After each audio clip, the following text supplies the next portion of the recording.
Part B, Chapter 7, Regional Aspirations and Conflicts.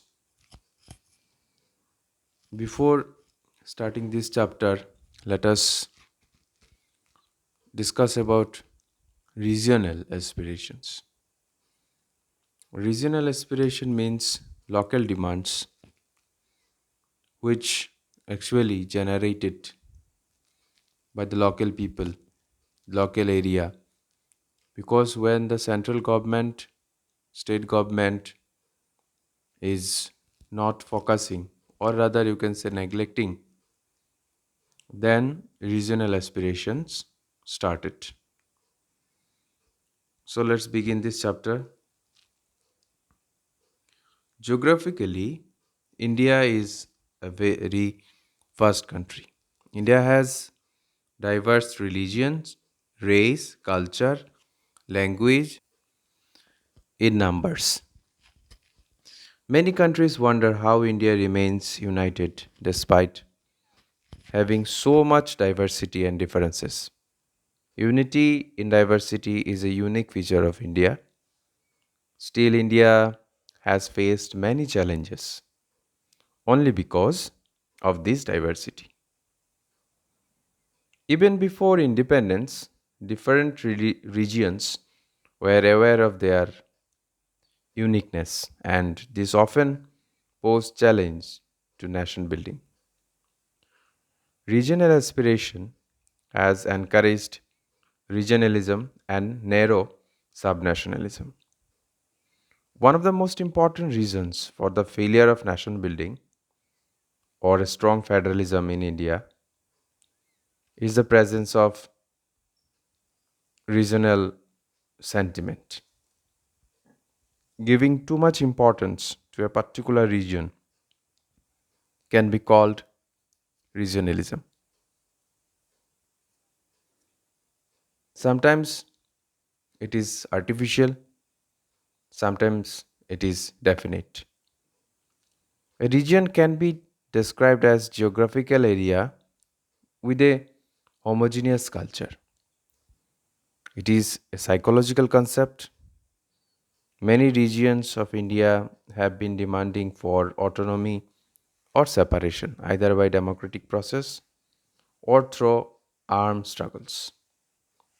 Here in this chapter, regional conflicts in India is discussed and some steps also discussed about to control the problems.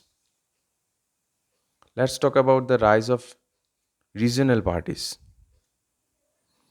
The rise of regional parties is an important development in India's political system. India most probably has the largest number of regional parties.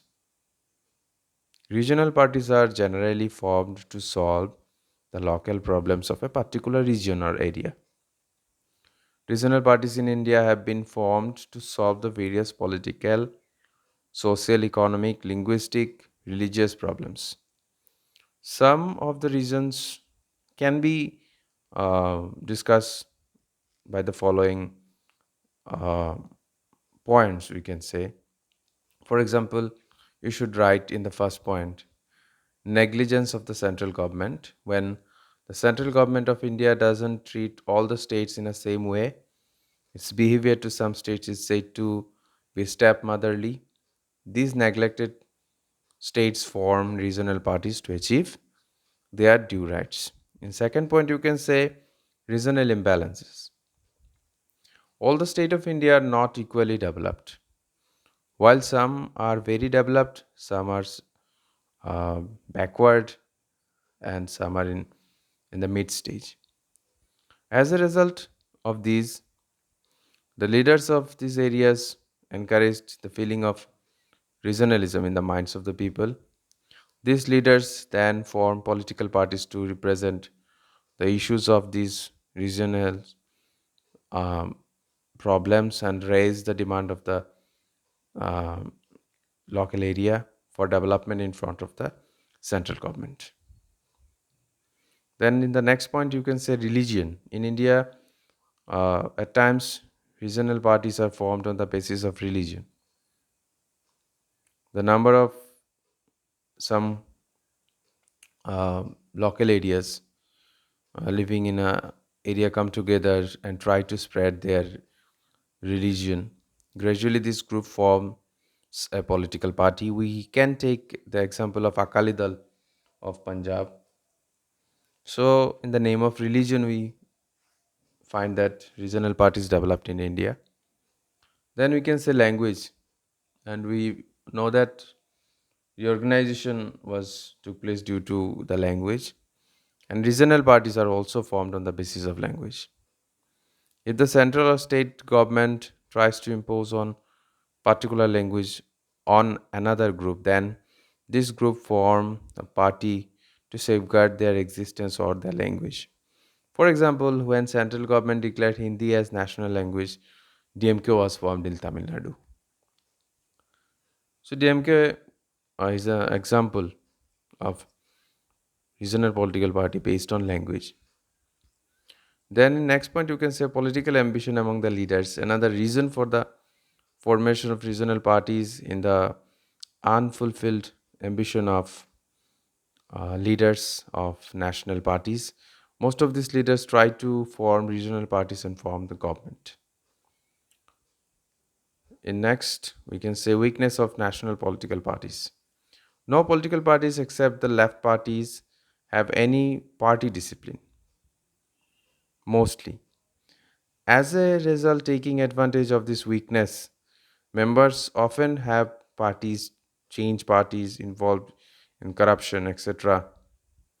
We also witnessed in the last day in West Bengal, one member from any one party change his party position and join another party. So, taking advantage of the weakness of the national parties, some leaders form regional parties. For example, Telugu Desam party was formed taking advantage of the corruption of the Congress party at that time. Then, in the next point, we can say lack of popularity of national parties.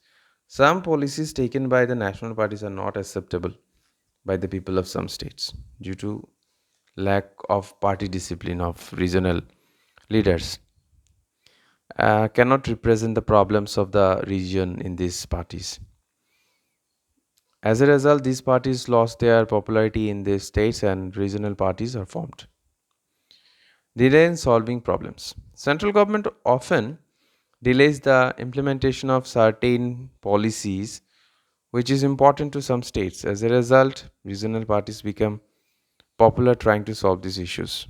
For example, when the central government did not solve the problem of illegal immigration, Assam movement began in Assam, and the regional party Assam Gana Parishad came to the political scenario of Assam. Lack of interest is another point of national leaders. As we know, India is a big country with a large number of problems. The national party cannot pay equal attention to all the problems of various regions. As a result, there is a negative response from the region, and for solving their problems, regional parties are formed. Again, we can say in our next point geographical difference. Because of geographical difference, some region feel that the best way to be their region specific problems is by forming regional parties. For example, the people of Garo Hills, Khasi Hills, Jaintia Hills, Naga Hills, Lusai Hills, etc. formed regional parties to represent their issues. Because of this, all these districts have now become separate states. Once they're in a single body. So, region and nation, there is a big conflict. And you also know that relatively, this conflict is starting from the time of independence also. Conflict between nation building and regional aspiration is inevitable. National building for a country like India with so much diversity is difficult task. In such situation, if the region do not expand or extend a positive support, then it becomes more difficult. India had to face a number of challenges while trying to tackle regionalism. Although, since independence, India has been facing demands for regional autonomy. These demands became stronger after 1980. Around this time, many movements took the form of armed movements. The people associated with the movements felt that central government has been dominating and exploiting them in many ways. Presently, many insurgent groups which did not believe in democracy and nonviolence have signed some peace treaties with the government and are on ceasefire. But such treaties are often temporary solutions of problems. Government always deliberately uh, tries to make such peace process. Negotiations very lengthy. Many times where emerged internal conflict and division in such insurgent groups. Such divisions weaken these groups. Indian approach while making the constitution, Indian constitution, the makers of the constitution kept in mind the diversity of India. Safeguarding the aspirations of different communities was a big challenge before the constitution makers. Since independence, the political leaders faced a big challenge in nation building. To ensure that people can save their region, religion, language, culture, etc., the leaders promoted the idea of unity in diversity. Indian nationalism tried to maintain a balance between unity and diversity. While focusing on unity and integration in nation building, the leaders did not dismiss regional aspirations.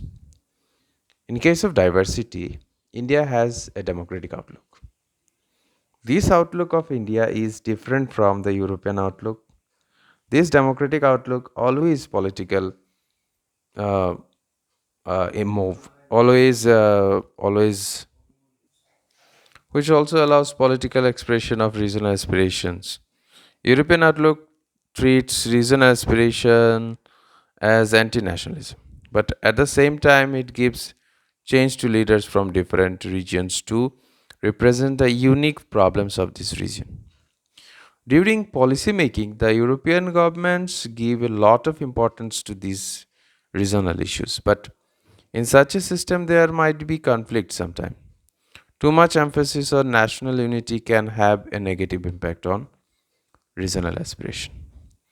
On the other hand, too much importance to regional aspiration can have negative impact on national interest. Very, very sincere line. Hence, in countries where regionalism is strong, there is conflict among regions in terms of power, rights, etc. Maintaining a balance between national unity and regionalism is a very difficult task. Regionalism in India has been attacking the idea of unity in diversity. Regionalism leads to diverse tendency in society. Regionalism also makes people move away from the spirit of nationalism. Such people will give more importance to regional interests than to national interest. It also gives rise to diversity, diverse movements on the basis of language, which challenges national unity. Therefore, areas of tension since independence, India has been facing a number of challenges. Hence, in case of nation building, the national leaders had to move with great caution. During independence, the problems faced by India in case of nation building included integrating princely states as part of India, linguistic reorganization, convincing areas that did not want to join India. Those areas which did not want to join Indian Union, the areas were from southern states, Jammu Kashmir, northeastern states, Gujarat, Maharashtra. The regional aspiration of these states and the problems it created will be um, really affecting the democratic segment of India, sector of India. It is important to note that the problems that the country faced during independence have not yet been solved. After independence, armed secessionist movement started in Jammu and Kashmir, along with Mizoram, Nagaland. Movements for linguistic division started in Gujarat, Maharashtra, Karnataka. Demands for Khalistan in Punjab, Telangana, and Andhra Pradesh started. Secessionist movement in Assam challenged nation building in India.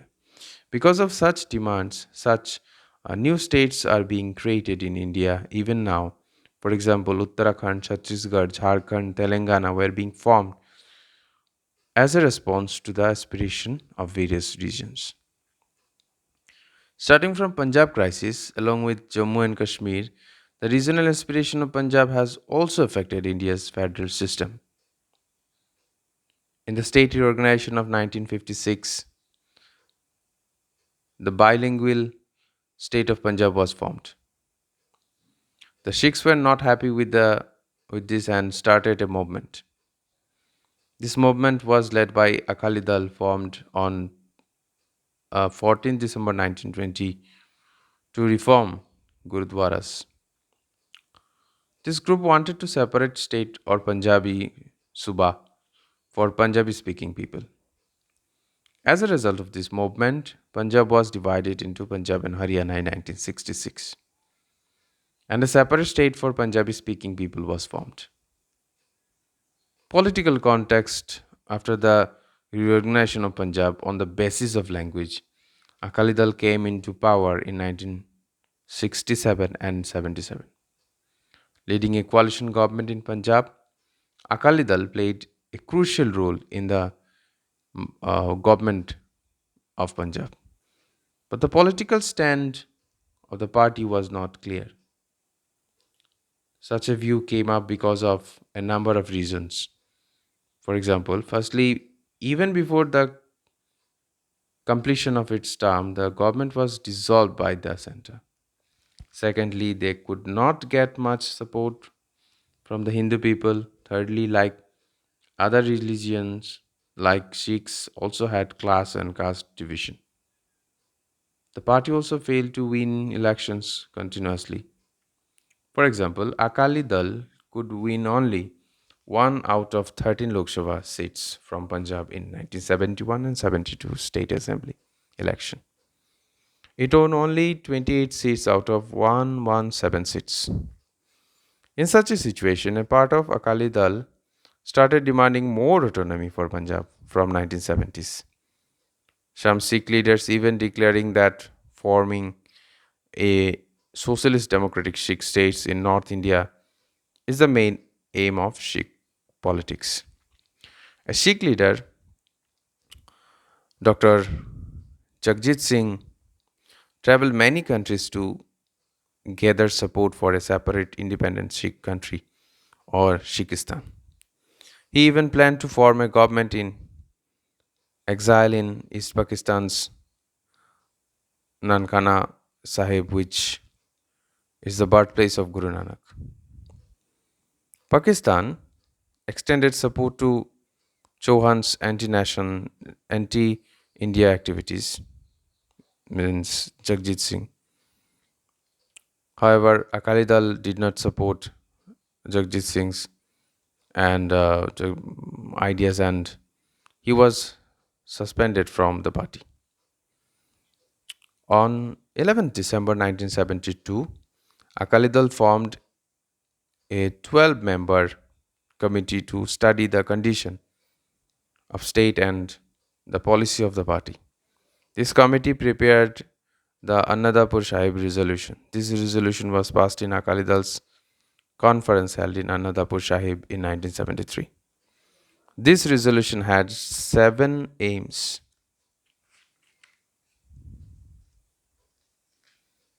For example, transfer of Chandigarh to Punjab, readjustment of state boundaries to include certain Punjabi speaking territories, autonomy for the state of India, with state retaining power only over external affairs, defense, and communication, support to the poor in Punjab and land reforms as well as industrialization in Punjab, enactment of an All India Gurudwara Act, protection of Sikh minorities involving or living outside Punjab, reversal of recruitment policy for armed forces under which the recruitment quota of Sikh was brought down to 2%. The Annadapur Sahib resolution not only talked about regional autonomy but also wanted to redefine the center state relationship.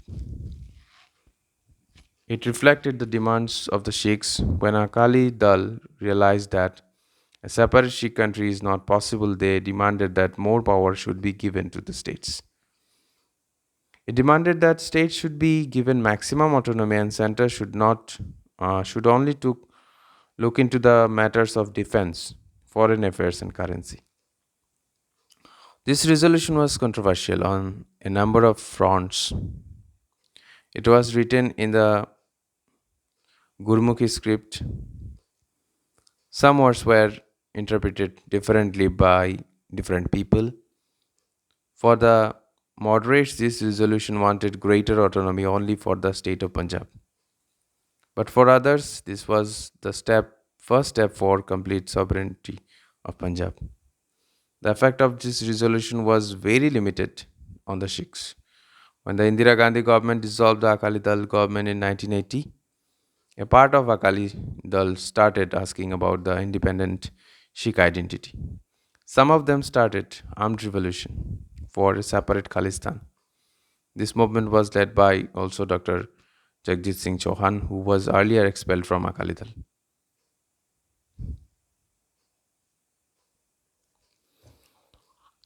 Cycle of violence since the beginning of 1980s, Khalistan movement turned into a very violent movement. This led to the movement made the Holy Golden Temple of Amritsar this head office. This period was very troublesome for the state of Punjab. The state had to face unprecedented violence leading to the death of many Hindu and Sikhs. As the situation worsened, Indian Army started their operation against the Sikh terrorists in 1984. This operation was called Operation Blue Star. In this operation, Golden Temple was being freed from the hands of the terrorists. This operation caused a lot of damage to Golden Temple as well as did hurt the sentiments of the Sikh people. Many Sikhs living in India and other countries did not support army operation in Golden Temple.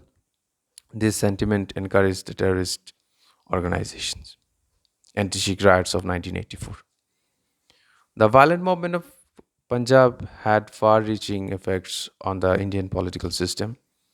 On 31st October 1984, Prime Minister Indira Gandhi was assassinated by her Sikh bodyguards Satwant Singh and Ben Singh. They wanted to take revenge for Operation Blue Star by assassinating Indira Gandhi, most probably. But Indira Gandhi's death unleashed anti-Sikh violence in Delhi and other North Indian states. In 1 week, more than 2,000 Sikhs were killed in Delhi and some areas, and also some other people from other religion also disturbed as well as killed in this riot. The government failed to respond immediately in stopping this violence. Nanavati Commission submitted its report on the anti-Sikh riots in 1984.